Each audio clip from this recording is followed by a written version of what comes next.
নমস্কার, এমজিএন মা কিচেনে সবাইকে স্বাগত। আজকে করে দেখাবো হান্ডি চিকেন। তাই সবার প্রথমে চিকেনটাকে ম্যারিনেট করার জন্য দিয়ে দেবো বড় দুটো কুচানো পেঁয়াজ, কিছুটা কুচানো পেঁয়াজ পাতা, বড় একটা কুচানো টমেটো, স্বাদ মতো লবণ, 2 চামচ হলুদ গুঁড়ো, 2 চামচ কাশ্মীরি লাল লঙ্কার গুঁড়ো, 1 চামচ জিরে গুঁড়ো ও 1 চামচ গোলমরিচ গুঁড়ো, 1 চামচ গুঁড়ো করে রাখা গরম মশলা, 60 গ্রাম আদা রসুন পেস্ট, দিয়ে দেবো 40 ml সরষের তেল এবং আগে থেকে ফেটে রাখা টক দই।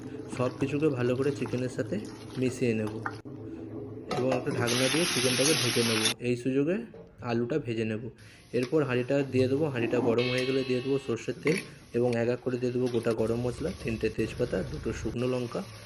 মশলা ভাজা হলে দিয়ে দেবো কুচানো পেঁয়াজ, ক্যাপসিকাম, কাঁচা লঙ্কা ও পেঁয়াজ পাতা। এরপর দেবো চিকেন, আলু, গোটা পেঁয়াজ, রসুন, মটরশুঁটি ও ঘি।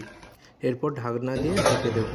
লো ফ্লেমে 3 মিনিট ছাড়া ছাড়া হাঁড়িটাকে নাড়িয়ে 20 মিনিট রাখলেই রেডি হান্ডি চিকেন। সবশেষে ধনেপাতা দিয়ে আরেকবার নাড়িয়ে নেব। নমস্কার।